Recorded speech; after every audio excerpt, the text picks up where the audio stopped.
Le président américain Tayyip Erdogan a déclaré samedi que la Turquie poursuivrait son offensive dans le nord-est de la Syrie et écraserait la tête des terroristes si un accord avec Washington sur le retrait des combattants kurdes de la région n'était pas pleinement mis en œuvre.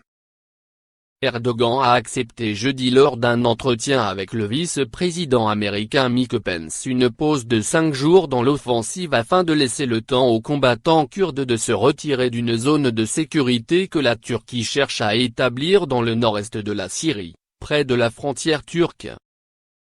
Samedi, la fragile trêve se déroulait le long de la frontière avec seulement quelques véhicules militaires turcs franchissant la frontière, ont déclaré des journalistes de Reuters sur place. Au cours des dernières 36 heures, il y a eu 14 attaques provocatrices en provenance de Syrie, a déclaré le ministère de la Défense turc, ajoutant qu'il poursuivait sa coordination avec Washington sur la mise en œuvre de l'accord. Si l'accord avec les États-Unis, un allié de l'OTAN, prévoyant le retrait des milices du GPJ kurde syrien, la Turquie poursuivra son opération militaire là où elle s'était arrêtée, a déclaré Erdogan.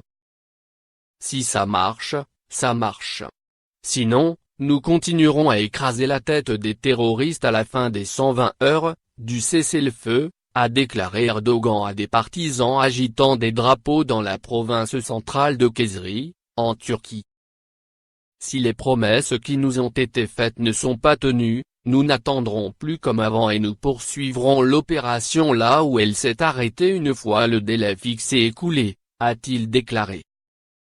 Ankara considère les YPG, la principale composante des forces démocratiques syriennes, SDF, dirigées par les Kurdes, comme un groupe terroriste en raison de ses liens avec les insurgés kurdes du sud-est de la Turquie. Vendredi, la milice kurde a accusé la Turquie d'avoir violé la pause de 5 jours en bombardant des zones civiles dans le nord-est et la ville frontalière de Rasal.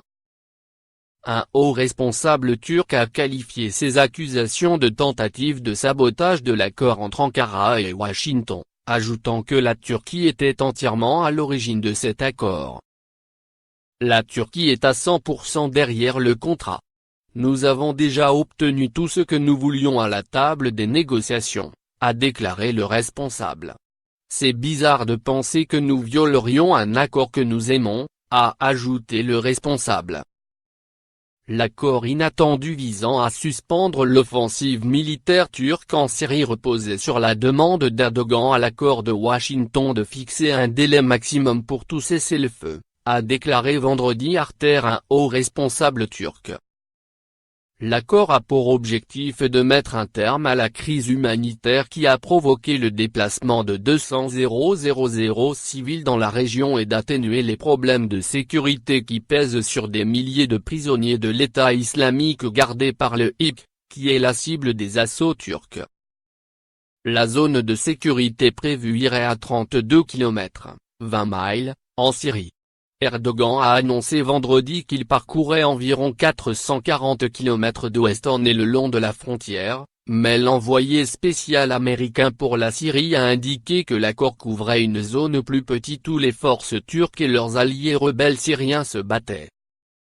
Erdogan a également annoncé vendredi que la Turquie installerait une douzaine de postes d'observation dans le nord-est de la Syrie et s'entretiendrait avec le président russe Vladimir Poutine des mesures à prendre dans la zone de sécurité prévue la semaine prochaine.